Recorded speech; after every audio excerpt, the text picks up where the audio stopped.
Question number 3 देख लें। Question number 3 में वो क्या कह रहे हैं कि what is the circular measure of an angle between the hands of a watch 4 o'clock। अब ये क्लॉक है, यहाँ पे 4 o'clock, वो कह रहे हैं कि 4 o'clock जब होते हैं तो जो क्लॉक के हैंड्स होते हैं यानी ये जो होते हैं नीडल्स, इसके दरमियान जो एंगल बनता है उसके बारे में हमने बताना है कि वो रेडियन में कितना होगा।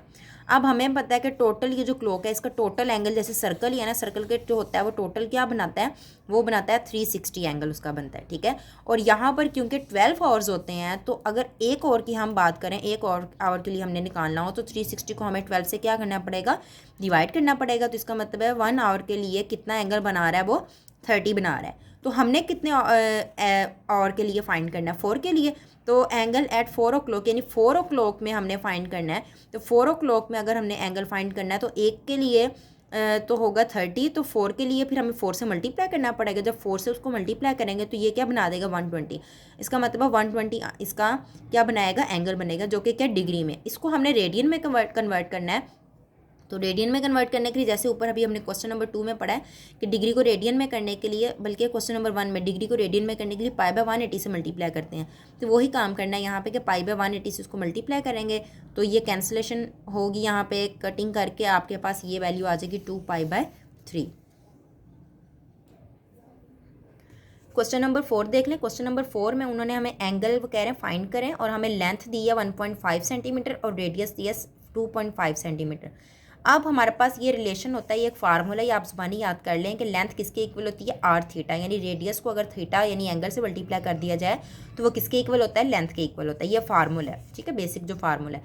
अब यहाँ पे आपने क्या करना है, जस्ट जो जो वैल्यूज़ आपके पास गिवन है आपने उसकी वैल्यूज़ वहाँ पर पुट कर देनी है, जो चीज़ फाइंड करनी है उसको हमने फाइंड आउट कर लेना है। अब क्योंकि हमने यहाँ पर एंगल फाइंड करना है इसलिए एंगल इधर ही रहेगा और रेडियस जो है यानी आर जो है वो इस एल के नीचे आकर क्या हो जाएगा, डिवाइड हो जाएगा यूँ।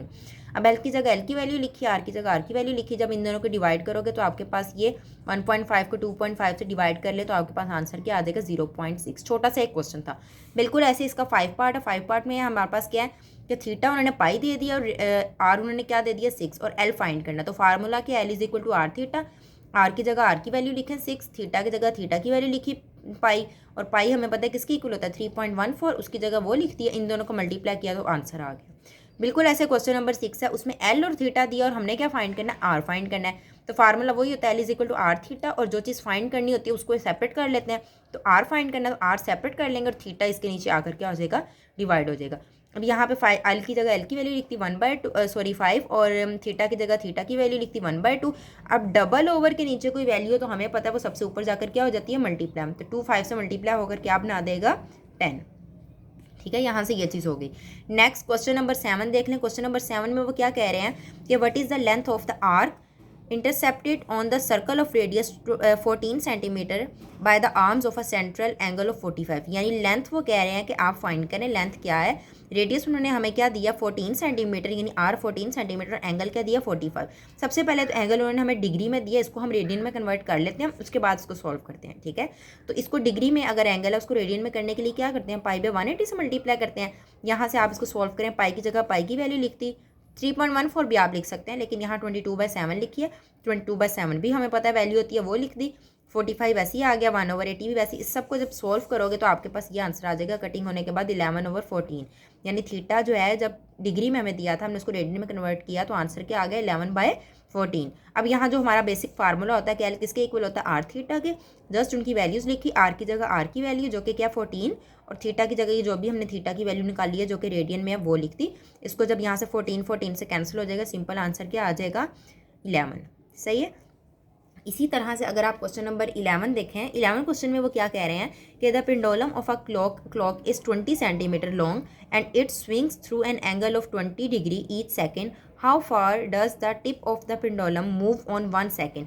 वो कह रहे हैं कि एक पेंडुलम जो है, ठीक है, वो क्लॉक का जो है पेंडुलम वो कितना लंबा है 20 सेंटीमीटर। अब देखें हमें पता है पेंडुलम जो है इस तरह से नीचे को लटक हैंग हो रहा होता है और इस तरह से वो मूव कर रहा होता है। अब यहाँ अगर ये इसका सेंटर है तो यहाँ से इतना इस तरह से वो हैंग हो रहा है इसके साथ और वो इस तरह से मूव कर रहा है। तो ये एक्चुअली में सेंटर से बाउंड्री तक इसी तरह से मूव करता है ना। तो ये अगर एक सर्कल वाली की सेंस में भी देखें तो ये सेंटर से यहाँ तक का जो डिस्टेंस होता है वो क्या होता है, रेडियस होता है। तो इसका क्या मतलब है कि ये इसका क्या बना रहा है, रेडियस। तो रेडियस हमारा क्या है 20 सेंटीमीटर।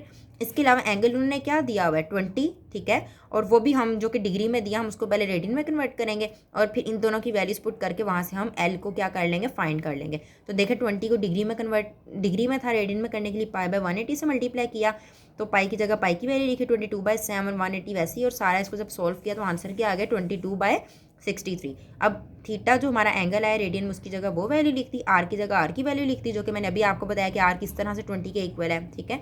इसको जब आप सॉल्व करोगे तो यहाँ से आपके पास ये वैल्यू आ जाएगी जो कि डिवाइड होकर हमें पॉइंट में ये वैल्यू दे देगी। क्लियर है।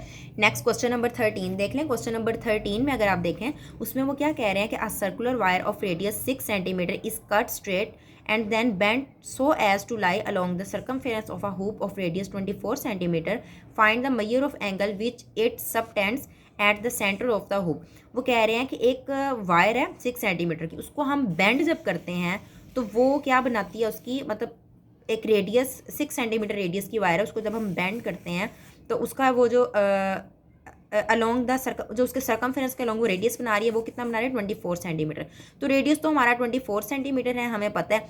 इसके अलावा एंगल हमने फाइंड करना है। तीसरी चीज़ वो कह रहे हैं कि उसकी लेंथ कितनी है 6 सेंटीमीटर, उसको जब हम बेंड करते हैं, यानी कोई भी वायर है उसको जब आप बेंड करो ऐसे सर्कल की फॉर्म में बना दो, तो हम कह सकते हैं कि जो उसकी लेंथ होगी सर्कुलर वायर की, यानी सर्कल की फॉर्म में, तो वो एक्चुअली में उसका सर्कमफेरेंस ही बना रही है ना, यानी ये सर्कमफेरेंस ही बनाएगी ना उसका। तो इसका क्या मतलब है कि लेंथ ऑफ सर्कुलर वायर किसके इक्वल है, सर्कमफेरेंस ऑफ सर्कल, ऐसे ही होता है ना। और हमें पता है कि सर्कमफेरेंस ऑफ सर्कल का फार्मूला क्या होता है 2πr।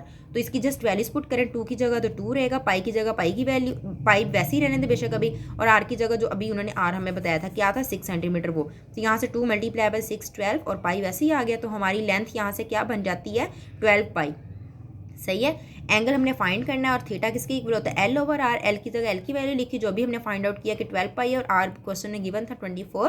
तो यहाँ से जब इसको आप सॉल्व करोगे 12 को 2 से 24 से कट करके तो ये 2 आ जाएगा। तो हमारा आंसर रेडियन में क्या आ गया, एंगल यानी थीटा क्या आ गया π/2 आ गया। सही है। बिल्कुल ऐसे ही अगर आप क्वेश्चन नंबर 15 देख लें तो क्वेश्चन नंबर 15 में वो कह रहे हैं कि 2 cities A and B lie on the equator such that their longitude are 45 degree east and 25 degree west respectively. Find the distance between the two cities taking radius of earth as 6400 kilometre. वो कह रहे हैं कि दो cities हैं, ये आप अर्थ, ये गोल अर्थ है, ठीक है। इसके इक्वेटर, ये जो सेंटर में से लाइन पास कर रही थी इसको कहते हैं इक्वेटर। वो कह रहे हैं कि जो इक्वेटर है यहाँ पर दो सिटीज़ लाई करती हैं ए और बी, यानी इसी लाइन में कहीं ना कहीं होंगी। वो कह रहे हैं कि उसका एंगल ईस्ट की तरफ से 45 बना रही हैं और वेस्ट की तरफ से वो कितना एंगल बना रहे हैं 25। तो अगर हम टोटल एंगल की बात करें तो टोटल एंगल क्या होगा, इनके सम के इक्वल ही होगा ना। तो टोटल एंगल वो कितना बना रही है 70। और हमें पता है कि क्योंकि ये एंगल डिग्री में, हमने इसको किस में कन्वर्ट करना है, रेडियन में।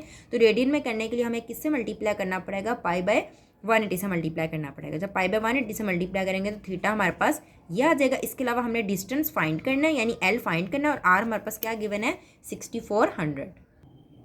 ये देखें यहाँ से पाई की जगह उसकी वैल्यू लिखती, पीछे जो था कि 22/7 और बाकी इसको जब सॉल्व किया तो ये आ गया। अब रेडियस हमें पता है वो इतना है, तो वैल्यू जस्ट आप फार्मूला लिखो, उसमें आर की जगह आर की वैल्यू लिखो और थीटा जो एंगल अभी रेडियन में निकाला उसकी जगह उसकी वैल्यू, इसको जब सॉल्व करोगे तो आपके पास ये आंसर आ जाएगा। ठीक है।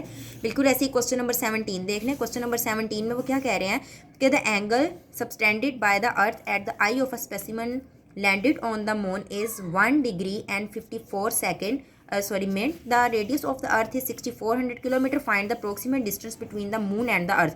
यानी हमने क्या फाइंड करना है, उनके दरमियान का डिस्टेंस, यानी हमने रेडियस फाइंड करना है। इसके अलावा हमें उन्होंने वो क्या कह रहे हैं कि रेडियस ऑफ द अर्थ का रेडियस कितना दिया 6400। और हमें पता है अगर हमें डायमीटर अर्थ का निकालना हो तो डायमीटर रेडियस का क्या होता है डबल टाइम्स। तो 2 को अगर हम उसके रेडियस से मल्टीप्लाई करेंगे तो हमारे पास डायमीटर आ जाएगा। तो रेडियस 6400 था, उसको 2 से मल्टीप्लाई कर दिया तो हमारे पास डायमीटर आ गया।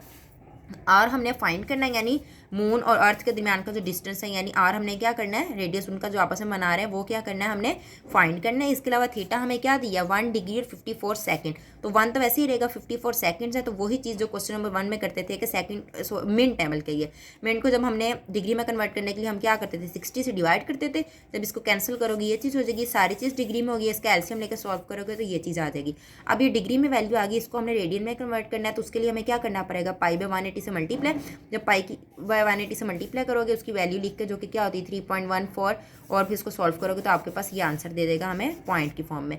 और हमने जस्ट इसमें अब ये जो वैल्यू होती है r = L/θ, वहाँ पर उसकी वैल्यूज पुट करेंगे और इसको सॉल्व करेंगे तो हमारे पास ये आंसर आ जाएगा।